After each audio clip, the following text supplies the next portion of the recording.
نحمده ونستعينه ونستغفره ونؤمن به ونتوكل عليه ونعوذ بالله من شرور أنفسنا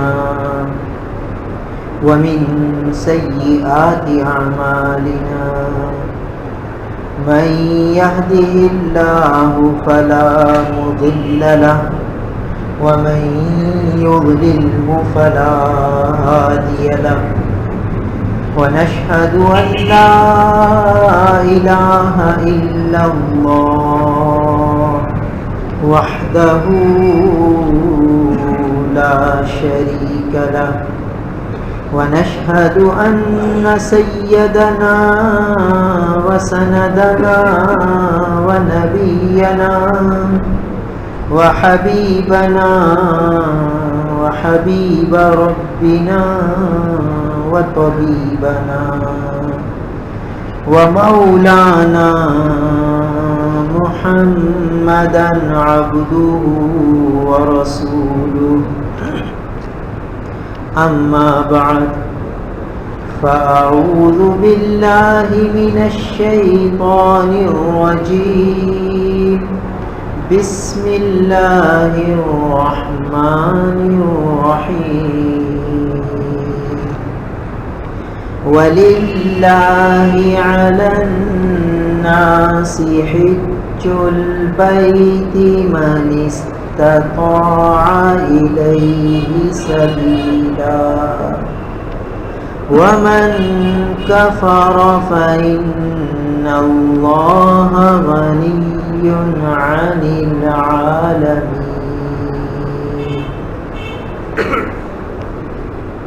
عن علي رضي الله تعالى عنه قال رسول الله صلى الله عليه وسلم من ملك زادا وراحلة تبلغه إلى بيت الله ولم يحج فلا عليه أن يموت يهوديا أو نصرانيا وذلك أن الله تبارك وتعالى يقول ولله على الناس حج البيت من استطاع إليه سبيلا رواه الترمذي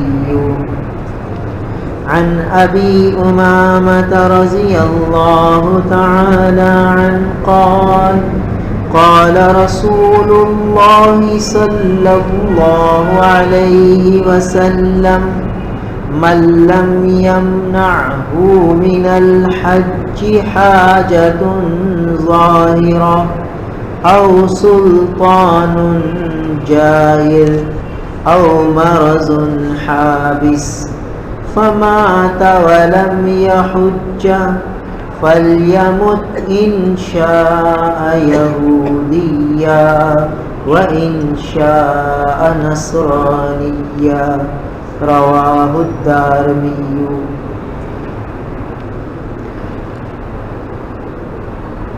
عن ابن عباس رضي الله تعالى عنه قال من كان له مال يبلغه حج بيت ربه أو تجب عليه فيه الزكاة فلم يفعل سأل الرجعة عند الموت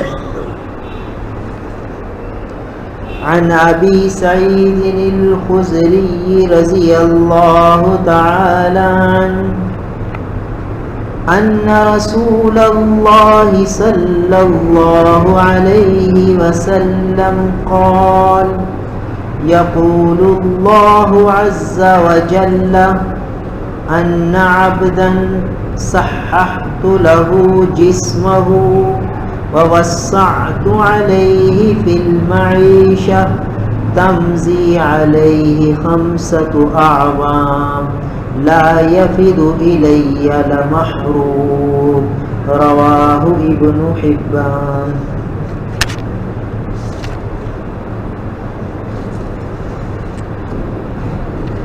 عن ابن عباس رضي الله تعالى عنهما قال قال رسول الله صلى الله عليه وسلم من أراد الحج فليتعجل رواه أبو داود أو كما قال عليه الصلاة والسلام.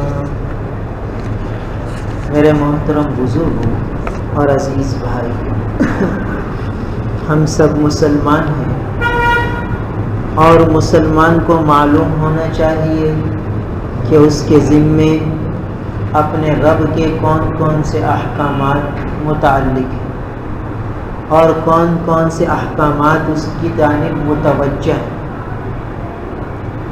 اور کون سے احکام فرض درجے کے ہیں، کون سے احکام واجب درجے کے ہیں، کون سے احکام سنت اور مستحب درجے کے ہیں، اور کون سے کام حرام ہیں، کون سے مکروہ تحریمی ہیں، کون سے مکروہ تنزیہی ہیں، کون سے خلاف اولا ہیں، خلاف سنت ہیں. ان سے بچنا ہے اور جو کرنے کے کام ہیں انہیں ادا کرنا ہے.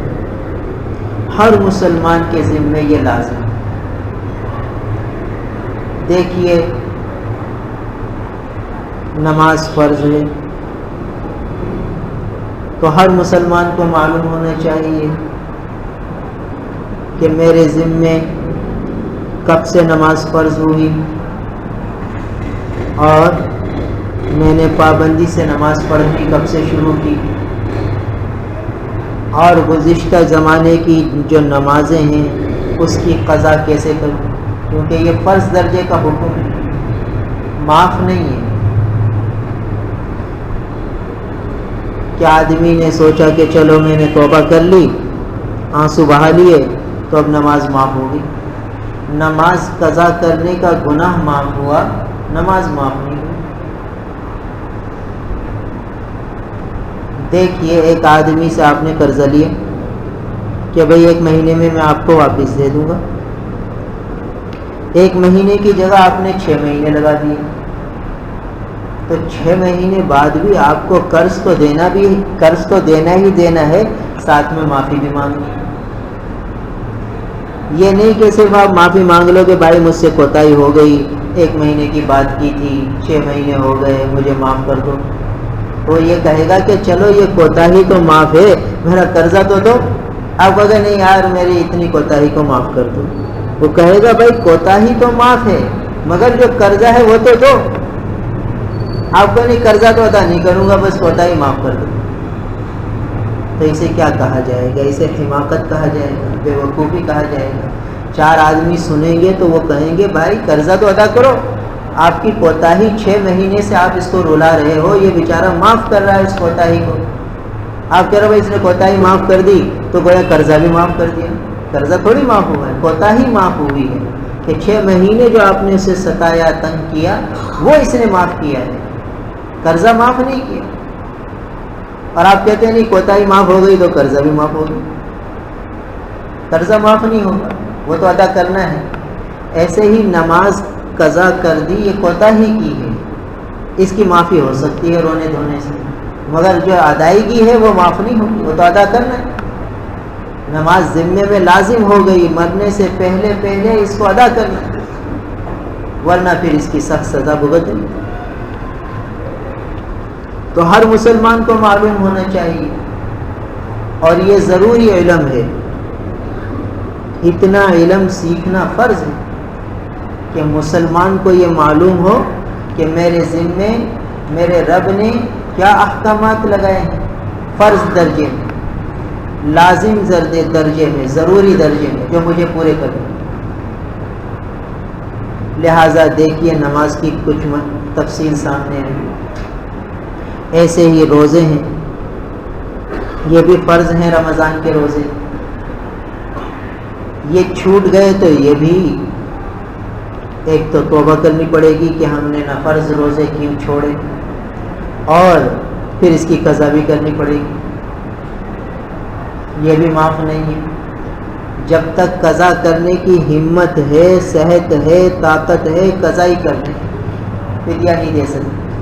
ہاں ایسی بیماری لاحق ہو گئی کہ ڈاکٹر نے منع کر دیا، طبیب حاذق نے، دیندار طبیب نے منع کر دیا کہ بھئی تم روزے نہیں رکھ سکتے ورنہ تمہارا مرض بڑھ جائے گا، تو اب فدیہ دینے کی گنجائش ہے کہ چلو بھئی جو میرے ذمے روزے ہیں اس کا میں فدیہ دے دوں۔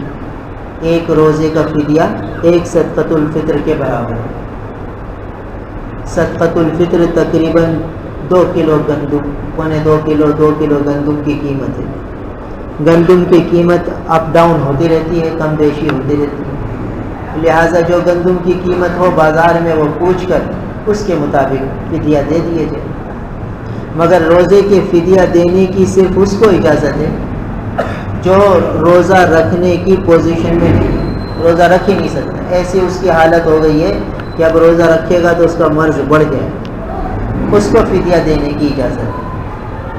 اب یہ مسئلہ سیکھنا بھی فرض ہے، لازم ہے، ضروری ہے۔ اس شخص کو جو بیمار ہے اور اس کے ذمہ روزے قضا ہیں، اس کے لیے لازم ہے یہ مسئلہ سیکھنا۔ اب دیکھیے روزہ فرض ہے تو روزے کے کچھ مسائل سیکھنا ضروری یہ بھی فرض اور لازم ہے۔ دیکھیے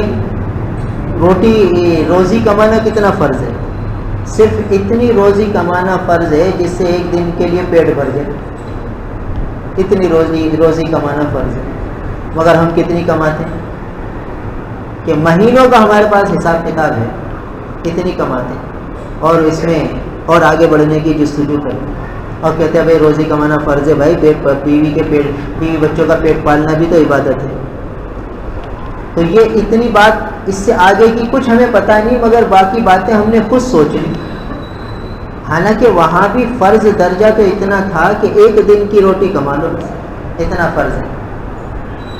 فقہائے کرام نے مسئلہ لکھا ہے کہ اتنا کھانا فرض ہے جس سے آدمی زندہ رہ سکے، زندہ رہنے کی مقدار کھانا فرض ہے، اور اتنا بیوی بچوں کو کھلا دینا فرض ہے کہ زندہ رہیں۔ اب بتائیے کتنی روٹی چاہیے زندہ رہنے کے لیے آدمی کو؟ چلو ٹھیک ہے، ہم 100 روپے سمجھتے ہیں کہ 100 روپے ایک آدمی دن بھر میں کھا سکتا ہے پیٹ بھر کے، چلو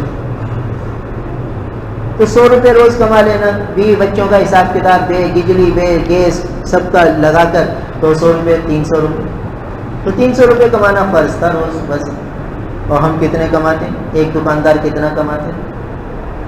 تو اتنا سارا جو زیادہ کما رہا ہے وہ فرض درجہ تو نہیں ہے، مگر کمائی جا رہا ہے، کہتا ہے بیوی بچوں کا پیٹ پالنا فرض ہے، اس کو لازم اور ضروری سمجھنا۔ اور یہ دین کے مسائل کو سیکھنا کہ کتنے درجے میں کون سا حکم ہے اس کو میں سیکھ لوں، اس کو اہمیت ہی نہیں دیتے۔ یہاں آ کے ہم سب یہ کہہ دیتے بھائی اللہ غفور الرحیم ہے، اللہ معاف کروا دے۔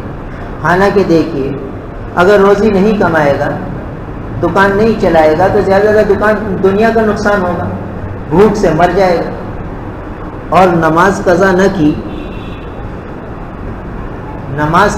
کی جو نماز ذمے میں رہ گئی تھی اور مر گیا، اب بتاؤ آخرت میں کتنا سخت سزا ہوگی، اس کی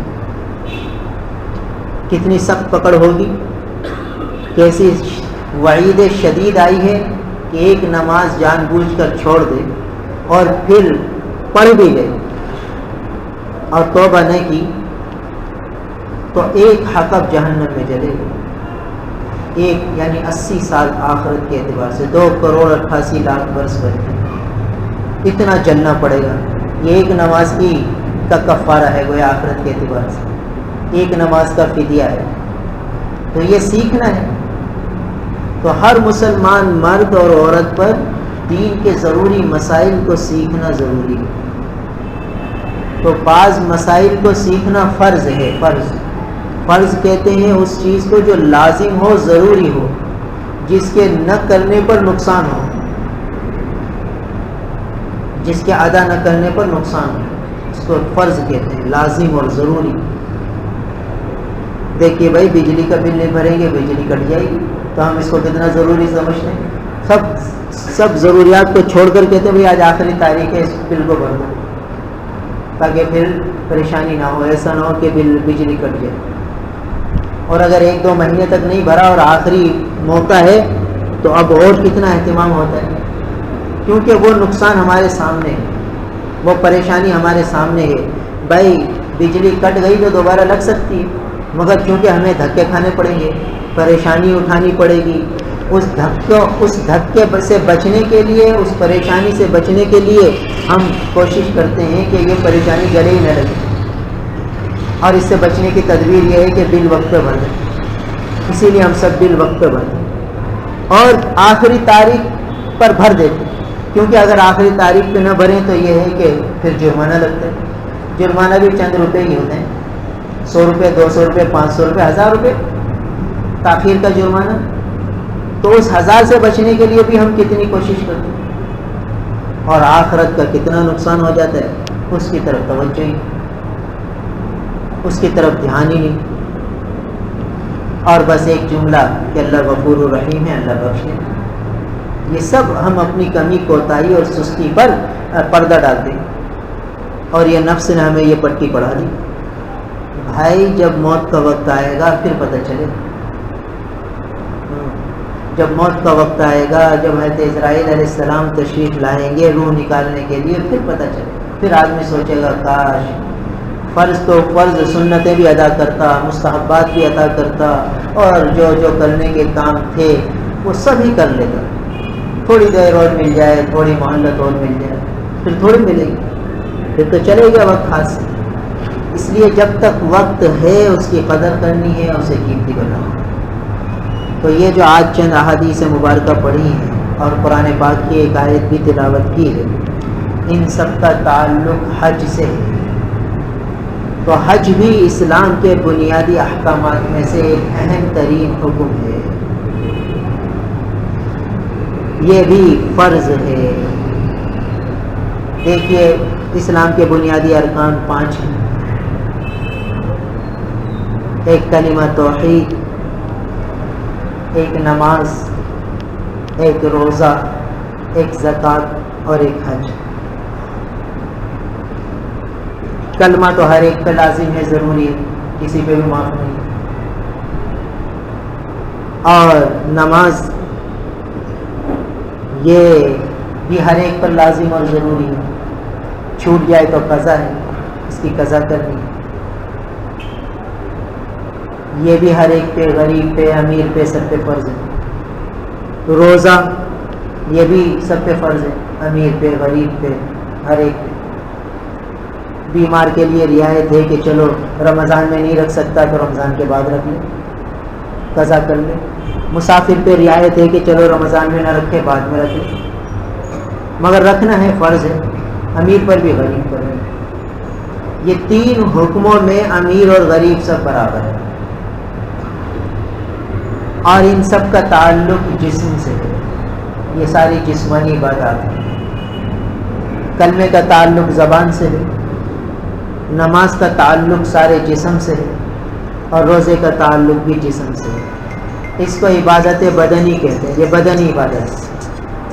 تو یہ 3 فرائض جو اسلام کے اہم ہیں، بنیادی ہیں، ان کا تعلق جسم سے۔ اور پھر جو 2 اور ہیں، زکوٰۃ اور حج۔ زکوٰۃ یہ مالی عبادت ہے، اس کا تعلق مالداروں سے، یہ غریب پہ فرض نہیں، مالدار پہ فرض۔ پھر اس کی تفصیلات ہیں، کس قسم کے مالدار پہ فرض ہوگی، کس قسم کے مالدار پہ فرض نہیں ہوگی، کتنی زکوٰۃ فرض ہے، کس طرح ادا کرنا ہے، کن کن کو دینا ہے، یہ سارے مسائل سیکھنا ضروری ہے مسلمان۔ اور پھر یہ 5واں حکم جو ہے بنیادی، یہ حج ہے، یہ مرکب ہے بدنی اور مالی عبادت کا، اس میں انسان کی جان بھی لگتی ہے اور مال بھی لگتا ہے، دونوں چیزیں استعمال ہو رہی ہیں۔ دیکھیے آدمی کی جان بھی لگ رہی ہے، سارے رشتہ داروں سے جدا ہو گئے،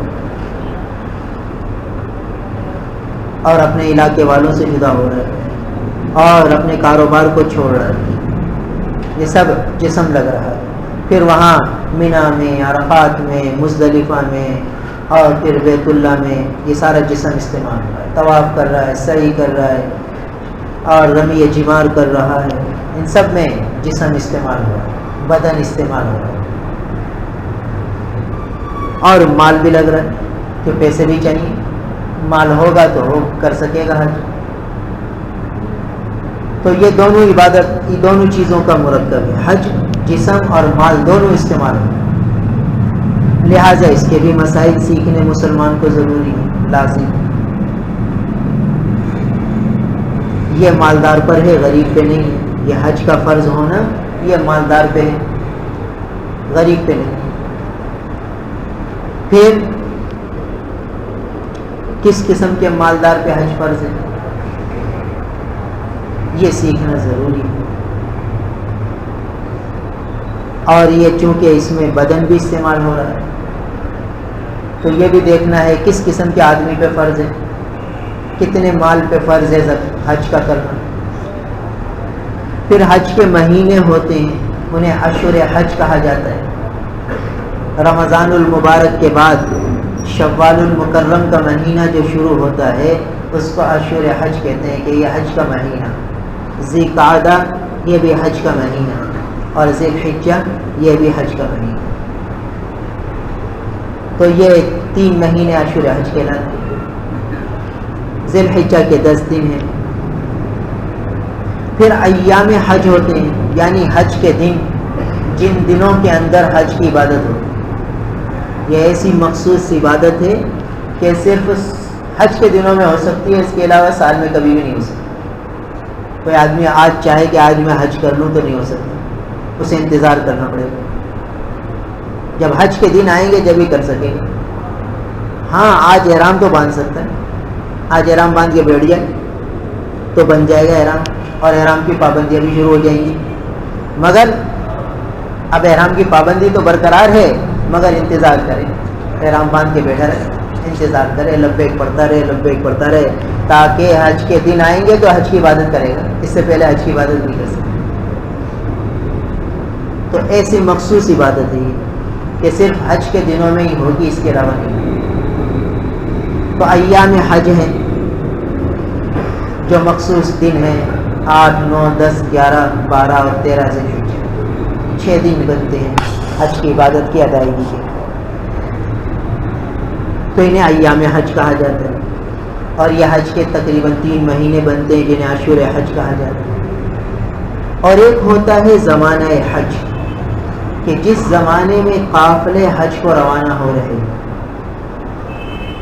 یعنی پہلے زمانے میں کئی مہینوں پہلے حج کا سفر شروع ہو جاتا تھا، حج کے عبادت مہینے آنے سے پہلے ہی، اور اونٹوں پر سفر ہوتا تھا، گھوڑوں پر، خچروں پر اپنی سواری آدمی نے اٹھائی، قافلہ تیار ہو رہا ہے، اور کوئی 100-200 آدمیوں کا قافلہ بنا اور چل پڑا بیت اللہ کی جانب۔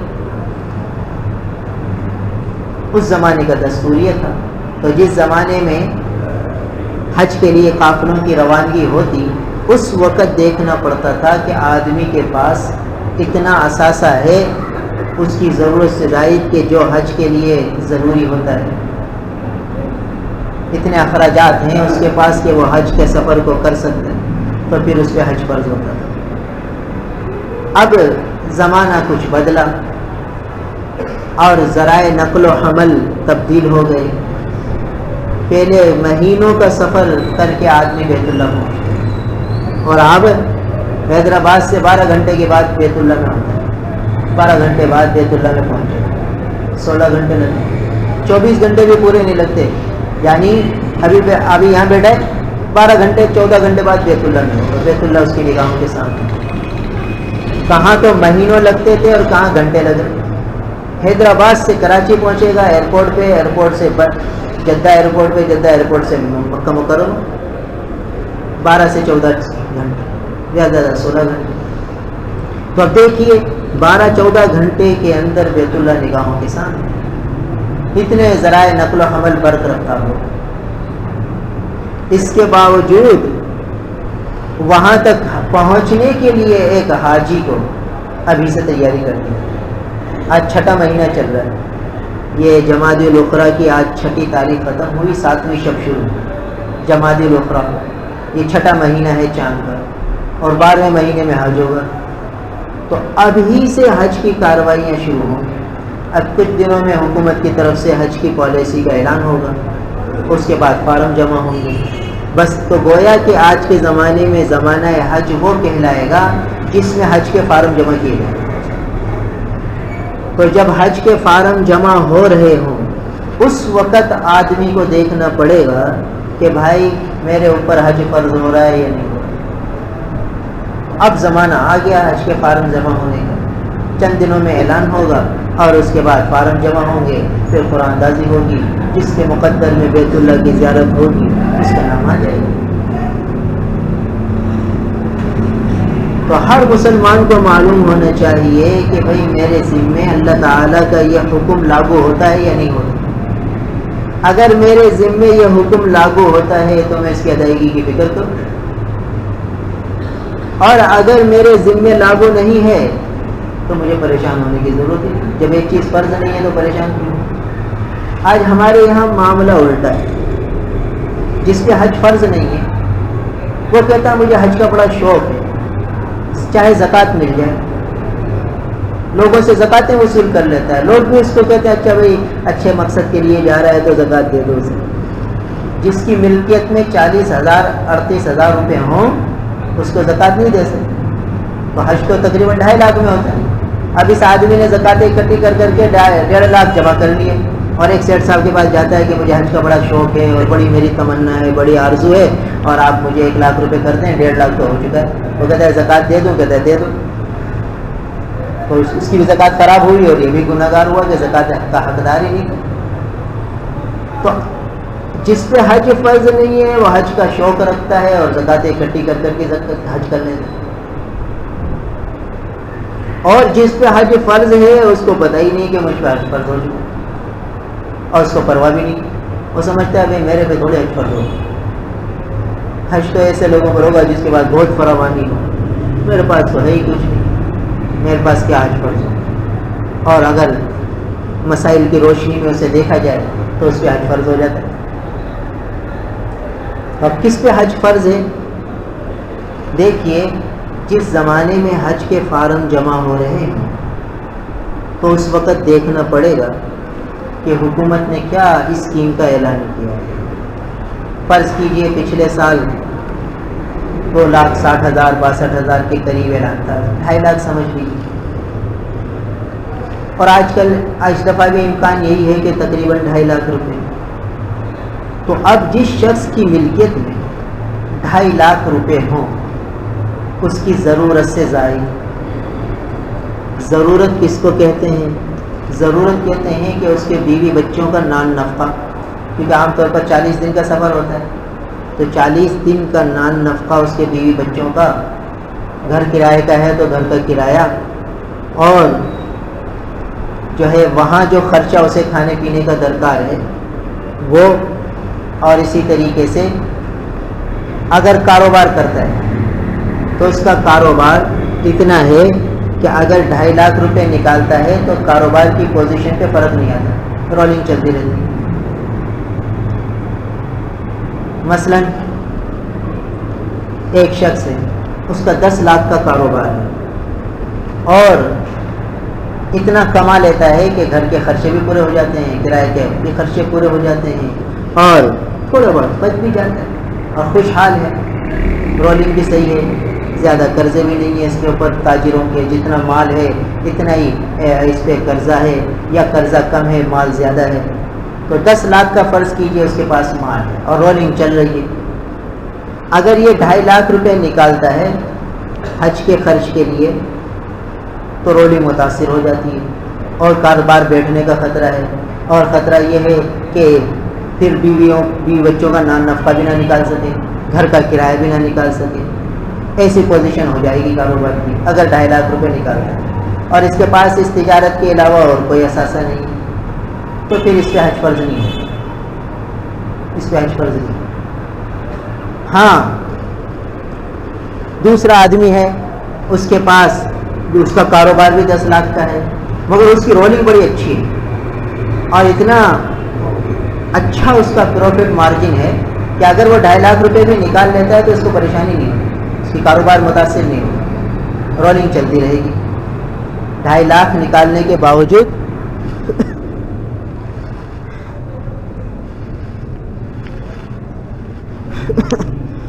ڈھائی لاکھ نکالنے کے باوجود اس کی رولنگ چلتی رہے گی، اس کی رولنگ پہ کوئی فرق نہیں آئے گا، کوئی اثر نہیں آئے گا.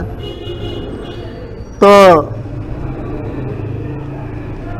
ایسے شخص پہ حج فرض ہو جائے گا، اس لیے کہ اس کے پاس اس کی ضرورت سے زائد مال موجود ہے کہ 2.5 لاکھ روپے نکالنے پر اس کے کاروبار متاثر نہیں ہوتا، اس کی ضروریات متاثر نہیں ہوتی اور رولنگ چلتی رہتی ہے. تو ایسے شخص پہ حج فرض ہو جائے گا، اس پہ حج فرض ہو جائے گا. دیکھیے یعنی ایک آدمی کے پاس وہی 10 لاکھ کا سرمایہ ہے، وہ بھی کھاتا پیتا ہے، اور دوسرا آدمی بھی 10 لاکھ میں کاروبار کر رہا ہے، وہ بھی کھاتا پیتا ہے، مگر دیکھیے حکم دونوں کے لیے جدا جدا ہے. ایک پہ حج فرض ہو رہا ہے، ایک پہ نہیں ہو رہا. ایک پہ اس لیے نہیں ہو رہا کہ اس کے پاس جو 10 لاکھ کا سرمایہ ہے وہ اس کی ضرورت کا ہے، اس کی ضرورت سے زائد نہیں، کیونکہ 2.5 لاکھ نکالنے سے متاثر ہو رہا ہے کاروبار. اور دوسرا آدمی اس کا کاروبار اتنا اچھا ہے کہ وہ متاثر نہیں ہو رہا، تو اس کے اوپر حج فرض ہو رہا ہے، دوسرے پہ نہیں ہو رہا. تو ہر آدمی اپنا جائزہ لے کہ بھائی میرے اوپر حج فرض ہے یا نہیں. اگر حج فرض ہے تو اس کی ادائیگی کی جلد سے جلد کرے، تاخیر نہ کرے. اس لیے کہ ابھی حدیث اس میں پڑھی ہے ابو داؤد شریف کہ اللہ کے محبوب فرماتے ہیں کہ جس پہ حج فرض ہو جائے وہ تاخیر نہ کرے، جلدی جلدی ادا کرے. فلیتعجل، اس کو چاہیے کہ تعجیل کرے، جلدی سے حج ادا کرے. بھائی کیوں جلدی ادا کرے؟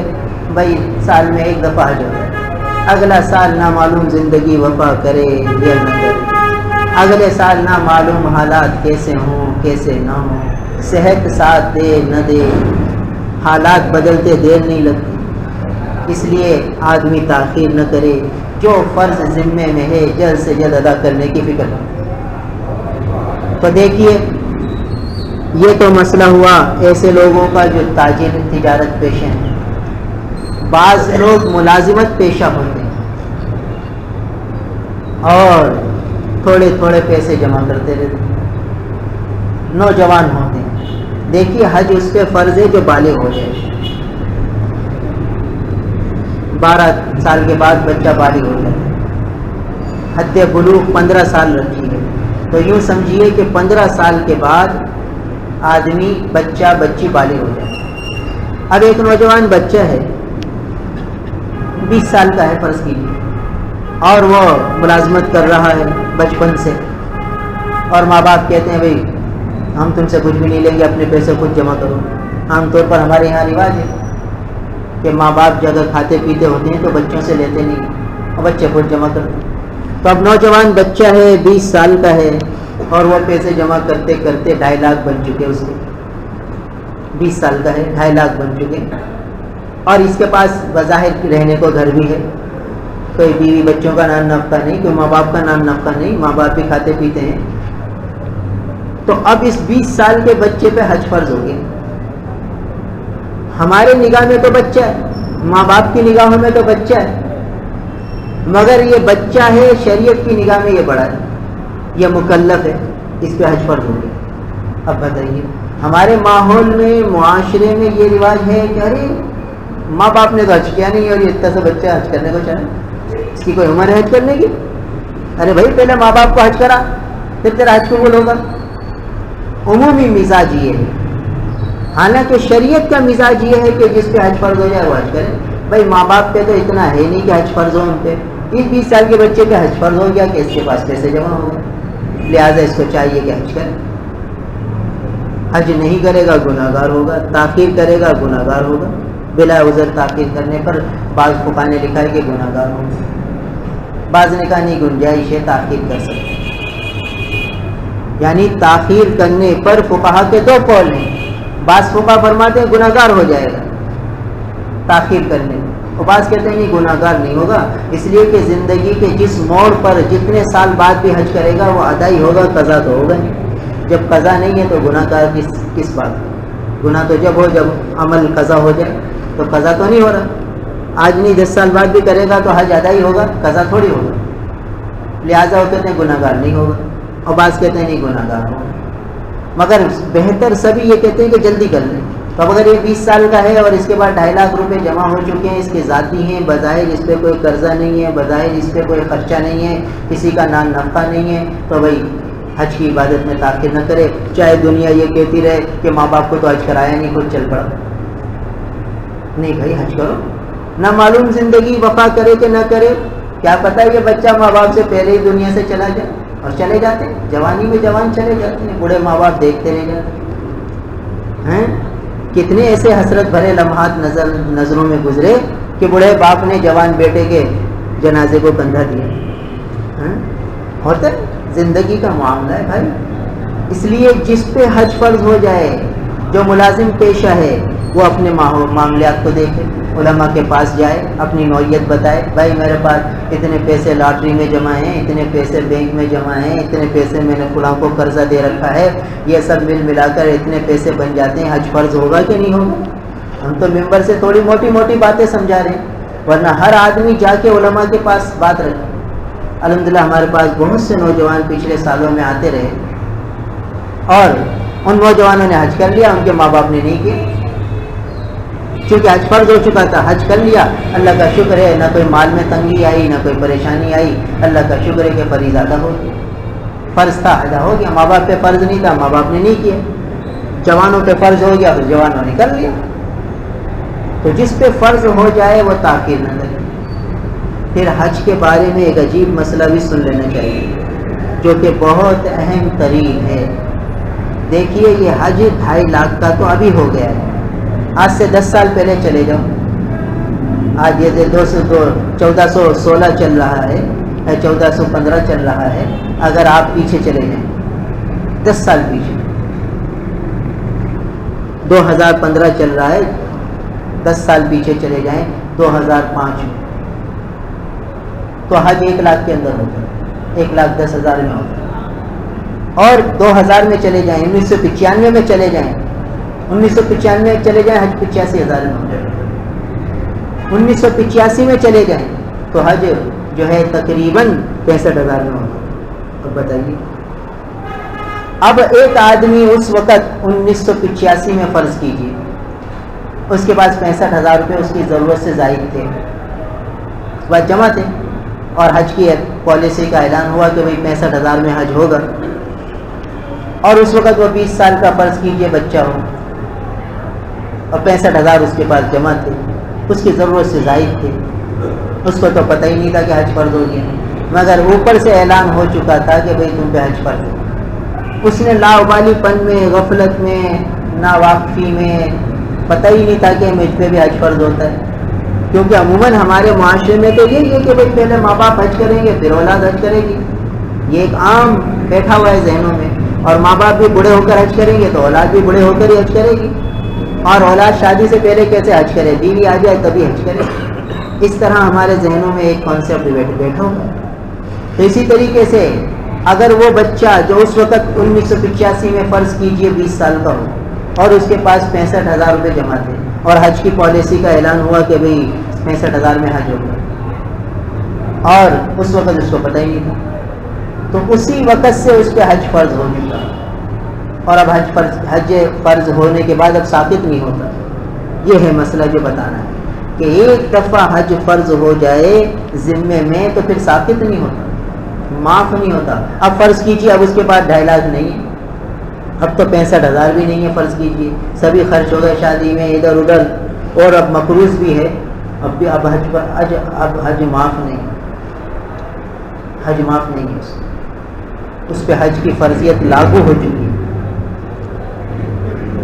اب وہ کیا کرے، کیسے حج کرے؟ دیکھیے قرضوں میں جکڑا ہوا ہے، قرضے ادا کرے کہ حج کرے؟ کہتے ہیں جیسے وہ قرضے ہیں ایسے یہ بھی ایک قرض ہے. اب اگر اس کا مکان ہے تو مکان بیچ کے حج کرے، کہ اس پہ لاگو ہو چکا ہے. دیکھیے اتنا سخت معاملہ ہے. اور اگر مکان بھی کرائے کا ہے اب توبہ کرے, اللہ سے معافیاں مانگے. اور ایک بڑا عجیب مسئلہ میں نے پڑھا کہ حج فرض ہو گیا اور 20 سال پہلے سے اور اس نے حج نہیں کیا تو اب زکوٰۃ لے کر حج کرے. کیوں کہ جیسے قرضے ادا کرنے کے لیے زکوٰۃ لے سکتا ہے ایسے ہی یہ بھی زکوٰۃ لے کے حج کرے کہ حج فرض ہو چکا ہے. دیکھیے اتنا سخت معاملہ ہو گیا کہ اب زکوٰۃ لے کے حج کرے.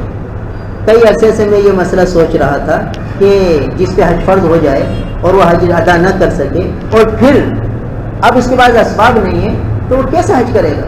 اور شریعت کہتی ہے حج فرض ہے اور لا یکلف اللہ نفسا الا وسعها. شریعت نے کسی کو اس کی طبیعت سے زیادہ تو تکلیف دی نہیں, اس کی طاقت سے زیادہ تو تکلیف نہیں دی, تو اب اس پہ کیوں اتنا سخت حکم آ گیا. تو فقہائے کرام پر اللہ کروڑوں رحمتیں نازل فرمائے. اس مسئلے کا حل آ گیا, کتابوں میں نظر آ گیا. کوئی مسئلہ پڑھتے پڑھتے کہ بھئی ویسے شخص کو زکوٰۃ دے دو, وہ زکوٰۃ وصول کر کے اپنا حج کا فرض ادا کرے اور یہ اپنے ذمے سے ذمہ داری ثابت کرے. دیکھیے یہ حج کا مصرف بن گیا, زکوٰۃ کا مصرف بن گیا. دیکھیے اتنا سخت معاملہ ہے کہ اب معاف نہیں ہے. اس کے بالمقابل ایک آدمی کے پاس 1 لاکھ روپے ہیں اور زکوٰۃ فرض ہو گئی ہے, 2500 روپے فرض کیجیے اسے زکوٰۃ دینی ہے.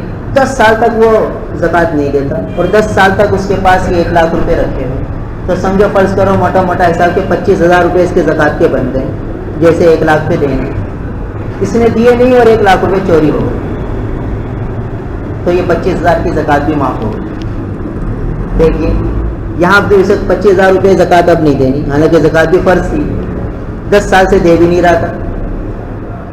اس لیے نہیں دینی کہ جو زکوٰۃ کا سبب تھا مال, وہ مال ہی نہ رہا, اس لیے اب زکوٰۃ معاف ہو گئی.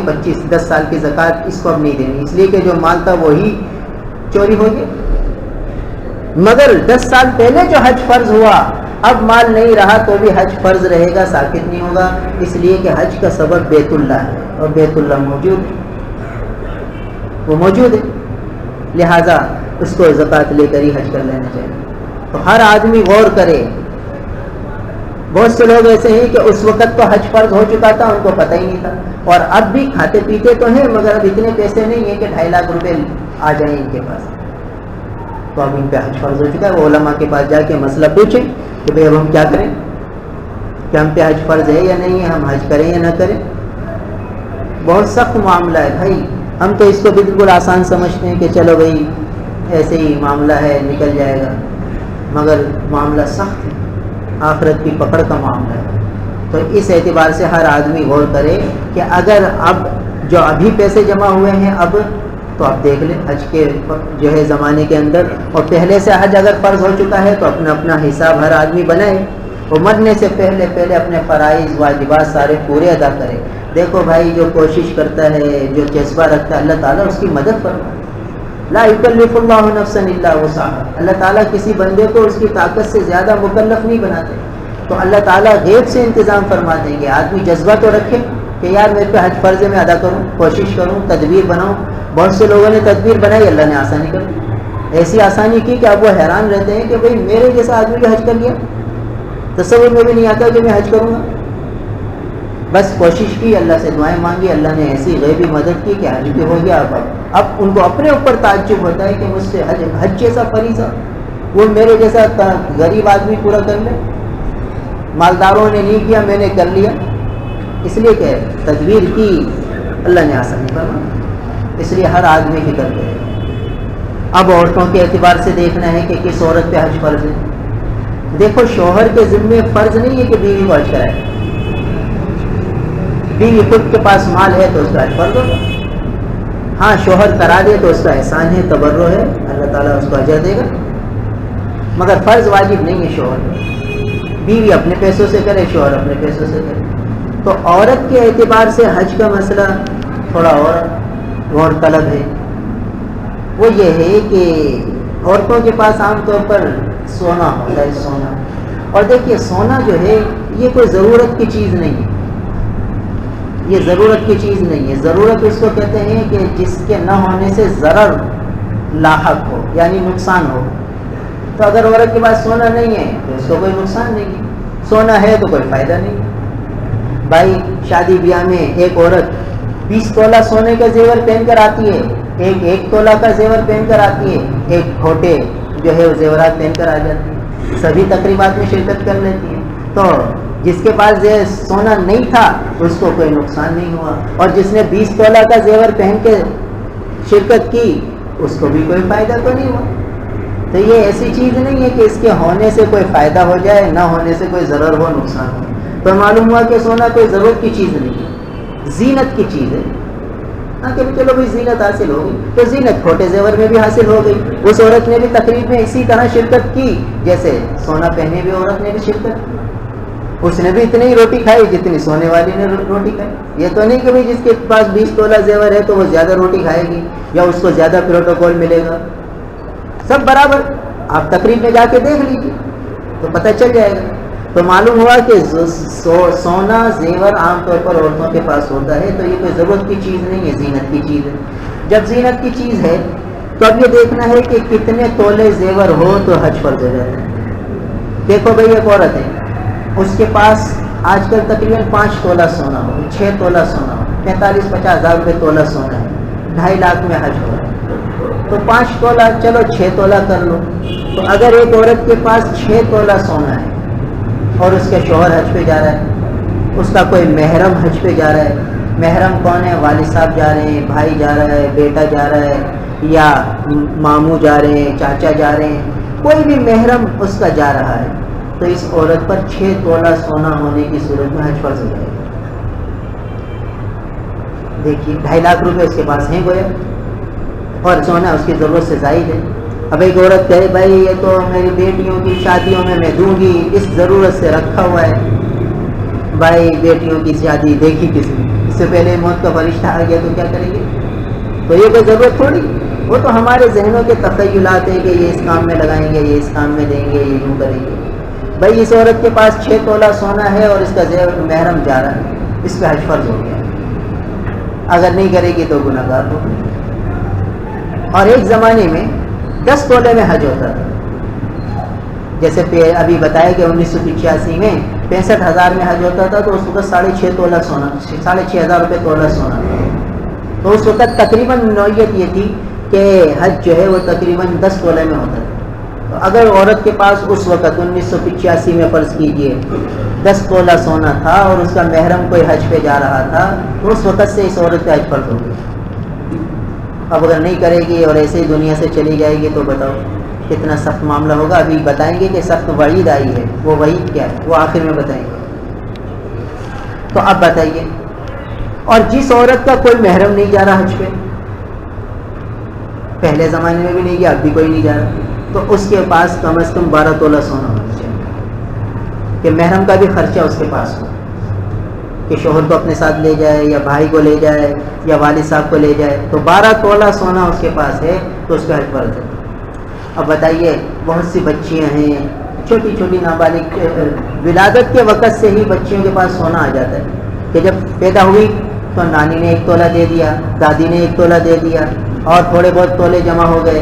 جب یہ 14 سال کی ہوئی تو بالغ ہے اور اس کے پاس 12 تولہ سونا ہے، تو 14 سال کی بچی پہ حج فرض ہو گئی۔ ہم تو سمجھ رہے ہیں کہ یہ تو بچی ہے، ابھی تو اس کے رشتہ بھی بہت دیر میں ہوگا، اور یہ تو اس کے کام کے لیے رکھے ہوئے ہیں، شادی میں اس کو دیں گے، اور ابھی وہ استعمال کرتی ہے، وہ مالک ہے۔ تو جو بچی 14 15 16 سال کی ہے اور 12 تولے سونے کی مالک ہے آج کے زمانے میں، اور حج کے فارم شروع ہو رہے ہیں، تو وہ 9th کی طالبہ ہے فرض کی، تو 9th کی بچی ہے اور حج فرض ہے اس پہ، اپنے محرم کو لے جائے، اپنے ابا کو اپنے ساتھ لے جائے، سونا بیچے اور اپنے ابا کو ساتھ لے جائے۔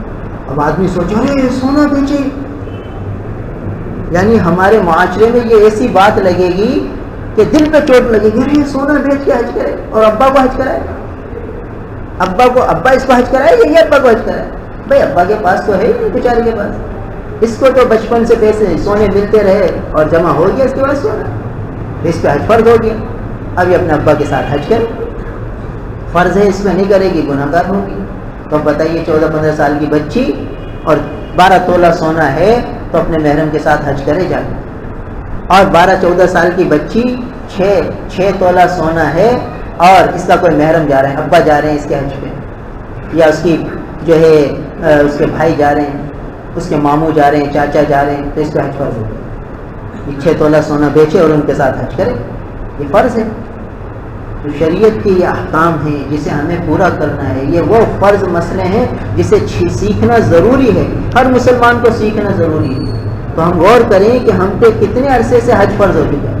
دیکھیے بہت سے لوگ مالی اعتبار سے پریشان ہیں، اس کا ایک سبب یہ بھی ہے کہ حج فرض ہو چکا ہے، برسوں سے حج کر نہیں رہے. تو بھائی کو شریعت نے حکم لگایا تھا مال پہ، وہ مال کا حق ادا نہیں کیا تو مال میں برکت آئے گی کہاں سے؟ 15-20 سال سے حج فرض ہے، حج کر نہیں رہے اور پتہ ہی نہیں کہ مجھ پہ حج فرض ہے، تو برکت آئے گی کہاں سے؟ برکت کو جو ہے لیکیج بریکیج کر رہے ہیں، تو برکت تو لیک ہو رہی ہے. اور ہم کہہ رہے ہیں یار سب کے خیرات بھی کر رہے ہیں اور مال بڑھ ہی نہیں رہا، پریشانیوں پہ پریشانی آئی نہیں، نہ معلوم کس نے جادو کرا دیا، کس نے ٹونا کرا دیا. بھائی حج تو کیا نہیں تم نے، حج تم پہ فرض ہے اور تم کہتے ہو کہ دوسروں نے جادو کرا دیا، ٹونے کرا دیا، بندش ہو گئی، نہ رشتے ہو رہے ہیں نہ کچھ ہو رہے ہیں. بھائی یہ دیکھو کہ تم نے حج کیا، تم پہ حج فرض ہو چکا ہے پہلے سے. غور کرو، علماء کے پاس جاؤ اور علماء کو یہ ساری بات بتاؤ کہ اتنے عرصے سے میرے پاس یہ مال تھا، یہ مال تھا، کب میرے پہ حج فرض ہے یا نہیں ہے، نوعیت بتاؤ. تو آدمی اپنی تو خامی دیکھے کہ میری وجہ سے تو یہ رکاوٹیں نہیں ہیں. ہم سمجھتے ہیں میں تو بھائی ایسا پاک صاف ہوں کہ میرے سے تو کچھ ہوا ہی نہیں ہے، بس دوسروں کی طرف سے مجھ پر جادو ٹونے ہو رہے ہیں. تو یہ بھی بہت بڑا ایک سبب ہے مال میں بے برکتی کا کہ ہم اللہ کے حکم کو پورا نہیں کر رہے. تو برکتیں آئیں گی کیسے؟ تو بہرحال اب یہ احادیث مبارکہ جس میں حج نہ کرنے پر سخت وعیدیں آ رہی ہیں. حضرت عبداللہ ابن عمر رضی اللہ عنہ فرماتے ہیں کہ جو شخص حج فرض ہونے کے باوجود حج نہ کرے اور مر جائے، حج فرض ہو گیا ہے حج نہیں کیا اور مر گیا، تو قیامت کے دن جب اٹھے گا تو اس کی پیشانی پہ کافر لکھا ہوگا. کافر. سارے لوگ کہیں گے ارے اس کی پیشانی پہ کافر، یہ تو مسلمان تھا، یہ تو ہمارے ساتھ رہتا تھا، نمازیں پڑھتا تھا، روزے رکھتا تھا، زکاتیں دیتا تھا، یہ کافر کیوں لکھا ہوا ہے؟ تو پتہ چلے گا کہ حج فرض تھا اور کیا ہی نہیں تھا. بتاؤ کتنی بچیاں ایسی ہوں گی، کتنی عورتیں ایسی ہوں گی، کتنے ایسے مرد ہوں گے جن پہ برسوں سے حج فرض ہوگا اور اب بیچارے حالات میں متاثر ہوں گے تو حج فرض ہی نہیں، حج فرض کی ادائیگی کی شکلیں نہیں ہیں. تو علماء کے پاس جا کے پوچھیں مسئلہ کہ ہم کیا کریں اور اس کوتاہی پہ توبہ تو کریں. بھئی کوتاہی پہ توبہ ہو جائے تو کم از کم کچھ تو معافی ہو جائے کہ اللہ میرا واقعی یہ خطا ہے، میں نے یہ جرم کیا، مجھے معاف فرما دیجیے. تو اب بتائیے قیامت کے دن کتنا سخت معاملہ کہ اس کی پیشانی پہ کافر لکھا ہوگا اور یہاں دینداروں کی فہرست میں رہتا ہے، سب لوگ اسے دیندار سمجھتے ہیں کہ ماشاءاللہ بڑا دیندار آدمی. تو ہم لوگوں نے شادی بیاہ کے اخراجات کے لیے پورے پیسے سنبھال کے رکھے. عورت بھی یہ کہتی ہے یہ سونا میری بیٹی کی شادی میں دوں گی، باپ بھی کہتا ہے کہ ہاں یہ سونا سنبھال کے رکھو بیٹی کی شادی میں دیں گے. بیٹی کی شادی کی فکر ہے اور اس عمل کی فکر نہیں. بھائی بیٹی کی شادی میں سونا نہیں دیا تو قیامت میں پیشانی پہ کافر لکھا ہوا نہیں ہوگا، اور حج کے فرض ادا کیے بغیر مر گئے تو کیا لکھا ہوگا؟ تو ہم لوگوں نے بیٹیوں کی شادیاں اور بیٹوں کی شادیوں پر اخراجات کے انبار لگا دیے اور سمجھتے ہیں کہ بھئی یہ مجبوریاں ہیں، کیا کریں، ان کو مجبوری سمجھ لیا. بھائی اگر یہ اخراجات کیے بغیر دنیا سے چلے گئے تو کافر تو پیشانی پہ نہیں لکھا ہوگا. اور اگر اللہ بچائے حج کیے بغیر چلے گئے، حج فرض تھا اور ادا نہ کیا اور چلے گئے تو کافر لکھا ہوا ہوگا. تو بتائیے کہ جو غیر ضروری چیز تھی اس کو ہم نے ضروری سمجھ لیا، جو ضروری تھی اس کو غیر ضروری سمجھ لیا، یعنی دوسرے رخ پہ ہماری پٹری، ہماری ریل چلی تو ہم منزل مقصود پر کیسے پہنچیں گے؟ اس لیے یہ بنیادی فرض ہے حج کا حکم، اس کو آدمی احتیاط سے توجہ دے اور جلد سے جلد اس کی ادائیگی کی فکر کرے. یہ دیکھیے حج کے لیے آیت آئی وَلِلَّهِ عَلَى النَّاسِ، اللہ کے لیے لوگوں پر، اللہ کے لیے. جہاں حج کی فرضیت آئی تو پہلا ہی لفظ آیا وَلِلَّهِ، حج اللہ کے لیے کرنا ہے، لوگوں کو دکھانے کے لیے نہیں کہ یار سب کر رہے ہیں تو میں بھی کر لوں، نہیں، اللہ کے لیے کرنا ہے. اور اس میں رسوم رواج کی پابندی نہیں کہ اتنا دینا پڑے گا. اب بہت سے لوگ حج صرف اس لیے نہیں کر رہے کہ یار حج تو 2.5 لاکھ میں ہوگا، باقی جو دعوتیں کریں گے، جو ہدیے تحفے دیں گے، 1.5 لاکھ اس کے لیے چاہیے. اب 1.5 لاکھ اور کہاں سے لائیں گے؟ لہٰذا جب آ جائیں گے جب کر لیں گے آرام سے، ابھی اس کو بھی دینا پڑے گا، اس کو بھی دینا پڑے گا. تو ولی اللہ پہلی ہی شادی کہ اللہ کے لیے کرنا ہے. تو ہم دوسروں کی وجہ سے اس کو موخر کرتے ہیں. معلوم ہو دوسروں کے لیے کر رہے تھے کہ بھائی اس نے ایسا کیا، ایسی دعوت کی، اتنا خرچ کیا، لوگوں کو ایسے ہدیے دیے تو ہم بھی ایسے کریں گے، اور اتنے ابھی پیسے جمع نہیں ہیں، تھوڑے اور جمع ہو جائیں تو کریں گے. تو صرف اس وجہ سے تاخیر کرتے ہیں اور کوئی عذر نہیں ہے. تو پہلا جملہ ہے وللہ، اللہ کے لیے حج کرنا ہے. علی الناس، لوگوں پر لازم ہے، واجب ہے، فرض ہے. حج البیت، بیت اللہ کا حج کرنا. من استطاع الیہ سبیلا، مگر اس پر جو راستے کی قدرت رکھتا ہے، جس کے پاس توشہ ہے، سواری ہے، یعنی حج کے اخراجات. ومن کفر، جو کفر کرے گا، یعنی حج نہ کرنے کو کفرہ سے تعبیر کیا. کفرہ کے معنی کافر ہوا، جو کافر ہو گیا، اس کے لفظی ترجمہ یہ ہوگا یعنی جو حج نہیں کرے گا تو گویا وہ ایسا ہے جیسے کافر ہو گیا. اتنی سخت ڈانٹ ہے قرآن میں، اتنی سخت وعید ہے. ومن کفر، اور جو حج سے انکار کرے گا یعنی حج نہیں کرے گا، فإن اللہ غنی عن العالمین، تو اللہ تعالیٰ تو تمام جہاں سے بے پرواہ ہے، غنی ذات ہے، اسے تمہارے حج کی تھوڑی ضرورت ہے.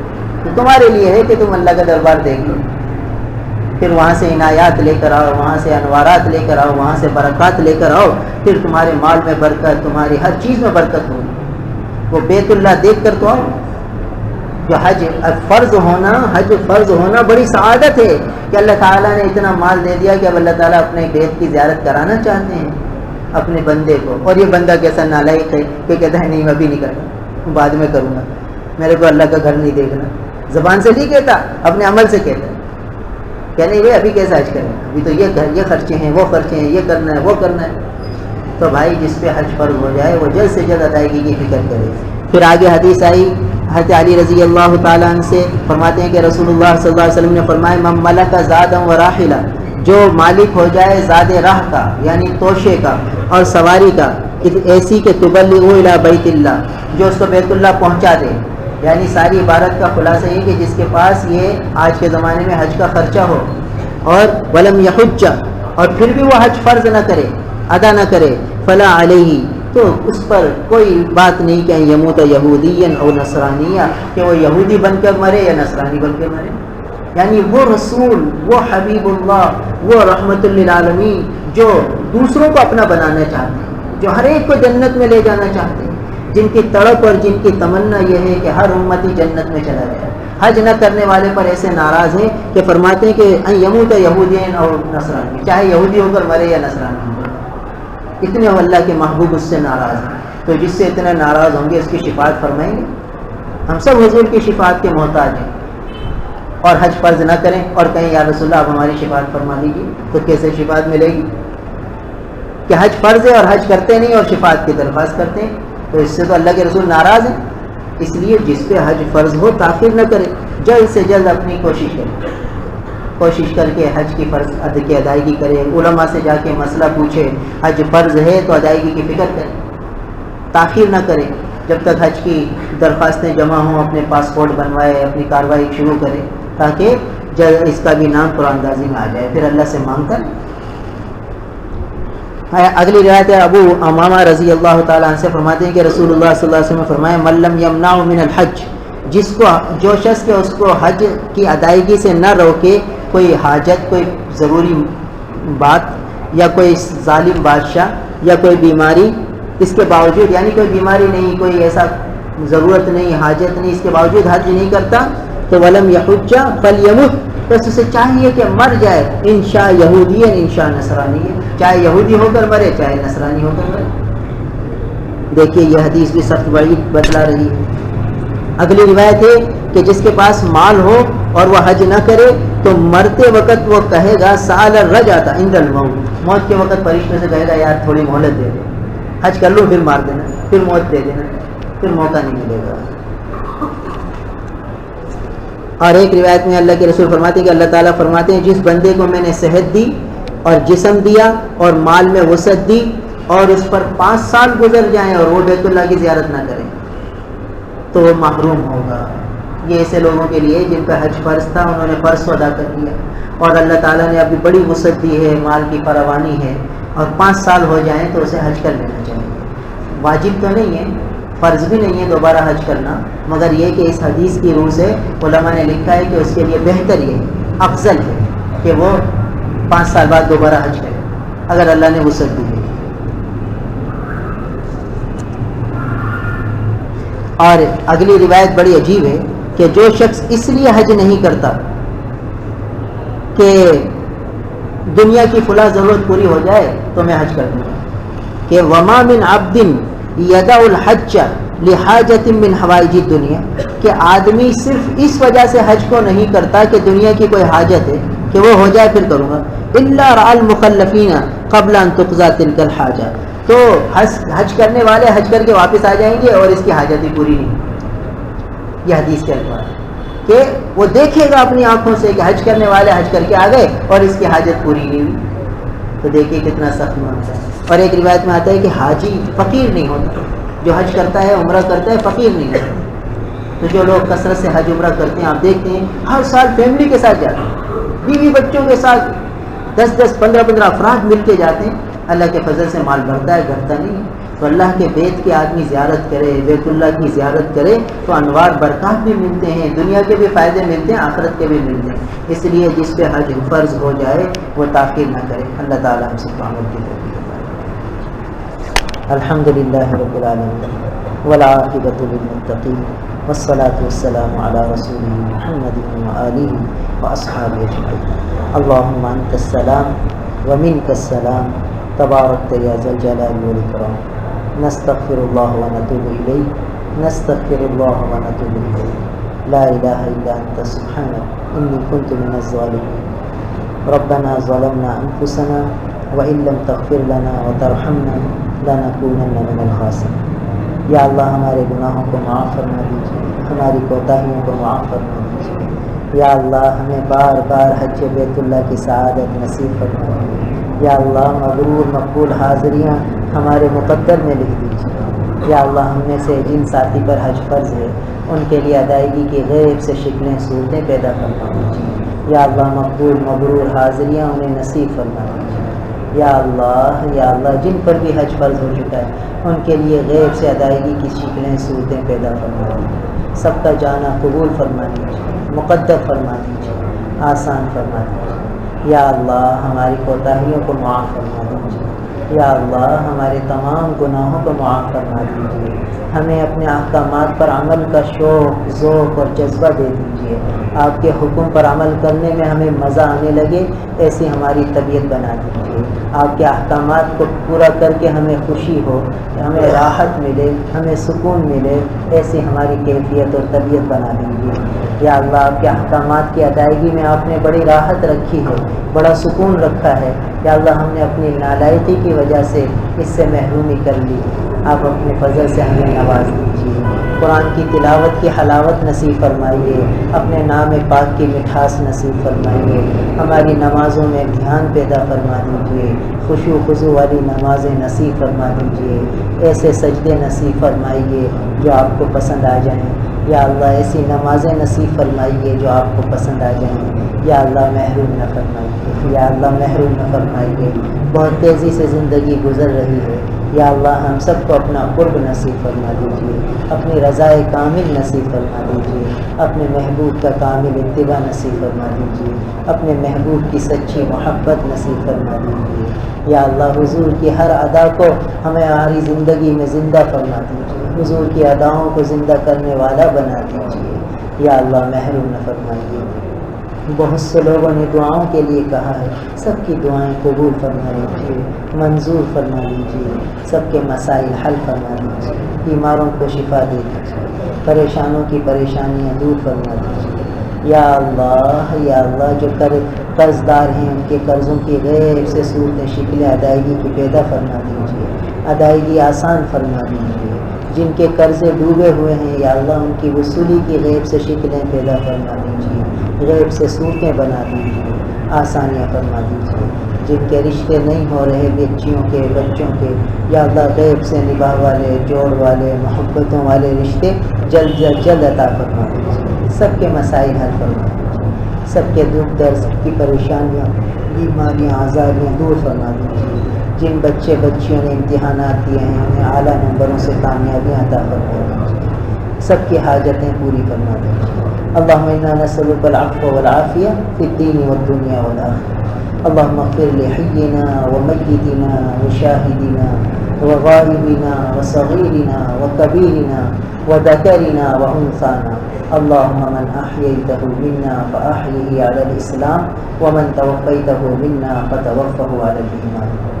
اللهم إنا نسألك من خير ما سألك منه نبيك محمد صلى الله عليه وسلم ونعوذ بك من شر ما استعاذك منه نبيك محمد صلى الله عليه وسلم. أنت المستعان وعليك البلاغ ولا حول ولا قوة إلا بالله. وصلى الله تعالى على خير خلقه محمد وآله وأصحابه أجمعين. آمين برحمتك يا رب.